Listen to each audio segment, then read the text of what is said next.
Hi, I'm Andy Gray, and I think this is going to be a fascinating season in the Premier League this year.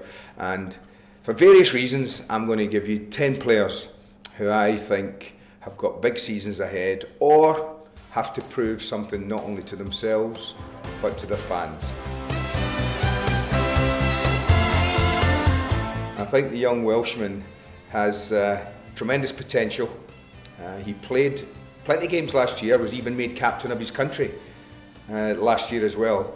And I do think that with Fabregas gone and out, that Aaron Ramsey, the importance of Aaron Ramsey will be there for all to see, and Arsene Wenger will use him much more this season. So I think the young boy's qualities will be tested severely this year, and I think he's good enough, and I think he'll be up to the challenge.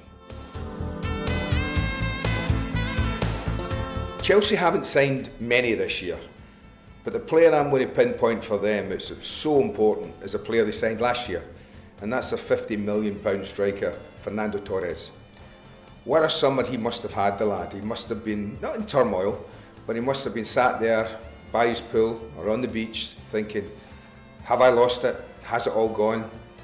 Am I a spent force? These things go through your mind when you're a striker. You're having a bad time. I should know, I've been there.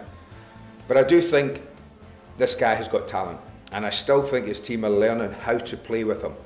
I'm hoping that the new coach will have sorted that out, and that Torres is taking the summer to get rid of all these little niggles, and he comes back 100%. Because if this guy is 100% and he's mentally 100%, he will still be a threat, and he will still score plenty of goals for Chelsea. So massive year for Fernando Torres. I just hope it comes good for him, because I really admire the player. He's one of these I just love watching.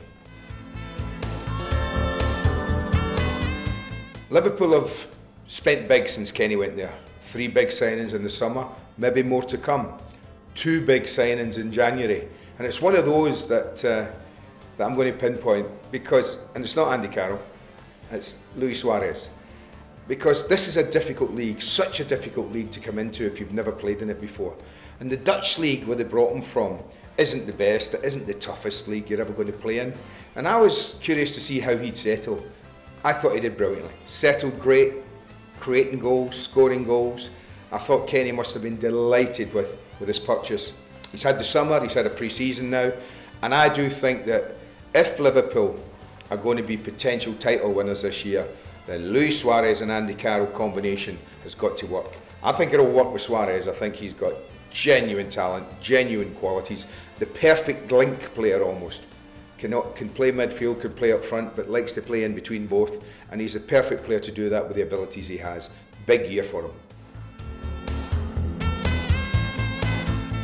I have picked a few strikers in this 10 to watch this year. That's because I'm biased in all this.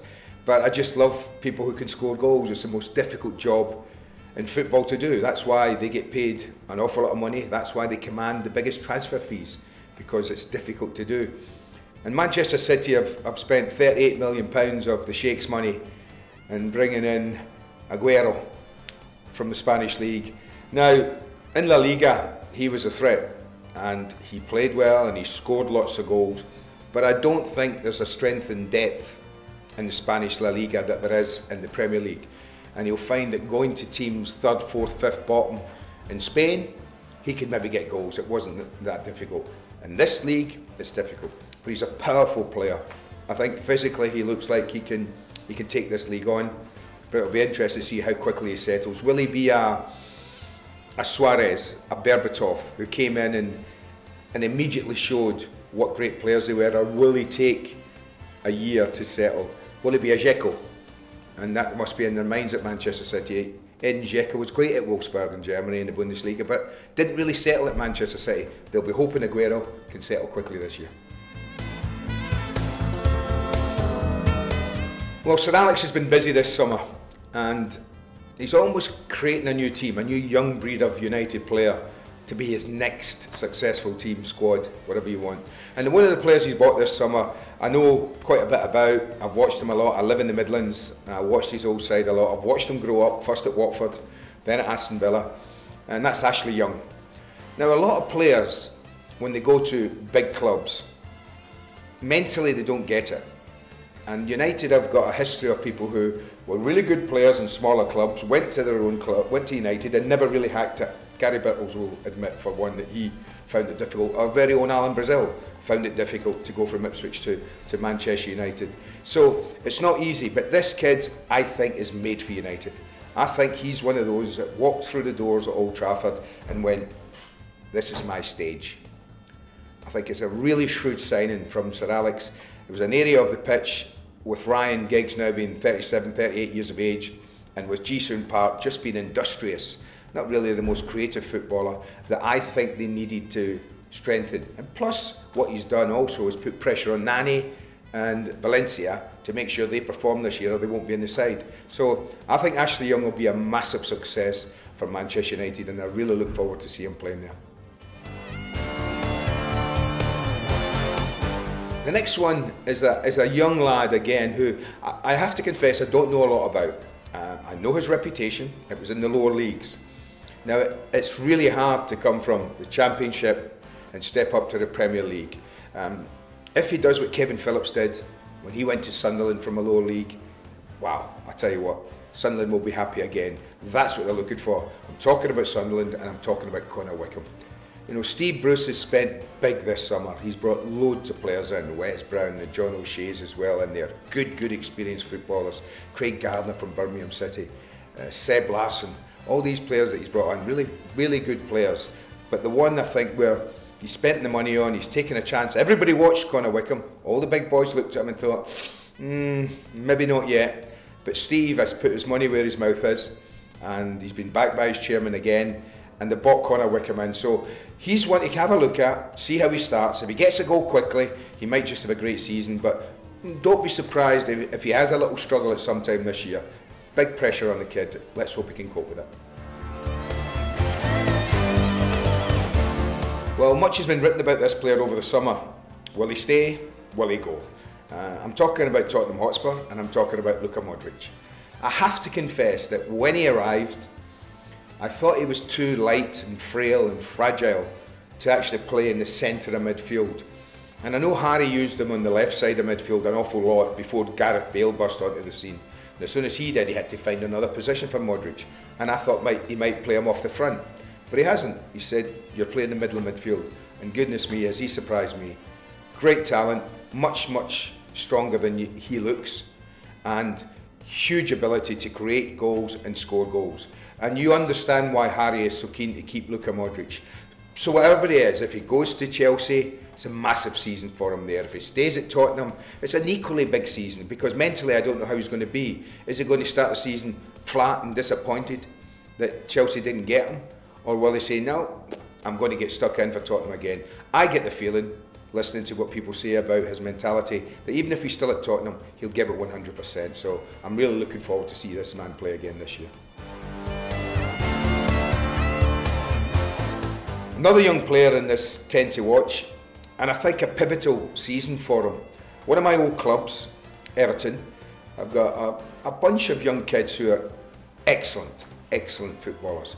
But the one I think who really has to step forward this year and make a mark and say, I've arrived and I'm in the side and I'm staying in the side, Jack Rodwell. Immense talent, wonderful on the ball, graceful mover, can pass it, can tackle. I think the thing for Jack is, we're not quite sure what he's going to end up as. Is he going to end up as a midfield player? Or is he going to end up, as many thought a year or two ago, as a centre-back? I don't know yet, but I think what Jack needs to do, and David Moyes needs to do, is find a position for him and say to him, that's where you're going to play, Jack, so go make it your own. So big season for the young lad at Everton, but I hope he can do it. Another one of my old clubs I'm talking about here, and that's Aston Villa. You know, when you lose not only the manager through illness, you lose two of your best wide men, in Stuart Downing and Ashley Young, you think, wow, what else can happen? Your goalkeeper, who's been sensational in the time he's been at Aston Villa, decides he wants to go. And he goes to Tottenham, Brad Friedel, and he leaves a huge vacuum there. But in saying that, I think Alex McLeish has done a brilliant piece of business. Shea Given, in my opinion, one of the Premier League's all-time best goalkeepers, sitting on his backside at Manchester City doing nothing. Alex says, do you want to come and play at a big club, Shay? Get yourself down here. And I'm delighted with the signing. I think the transition will be seamless. I think Shay will come in and love playing at Villa Park. It's a great stadium, it's a great club, and so I think this is a great piece of business. I don't ever worry about Shay Given. I think he'll be a success. When you come up as a championship side, your big players from the season before, you pray that they're going to do it again, they're going to hack it, they're going to influence your team. Blackpool last year, they came up with Charlie Adam being a star, controlling games and doing everything they wanted. Many people thought Charlie couldn't do it in the Premier League at Blackpool. He did. He more than did, and that's why he got his move to Liverpool. Now, QPR are in a similar situation. ADEL TAARABT was sensational for them last year. He's a little, you know, give him the ball and give the rest of the team another ball. He loves the ball himself. He frustrates the life out of his teammates and his manager. But he has that bit of stardust, or he did last year, that little bit of magic that can win you games. Now, if they keep him, and it looks like they might, Neil Warnock needs him to perform on a regular basis at the highest level. I don't know. I think the jury's out in ADEL TAARABT at this level. I hope in 12 months' time I'm sitting here saying he was sensational. He did just what Charlie Adam did. Let's wait and see.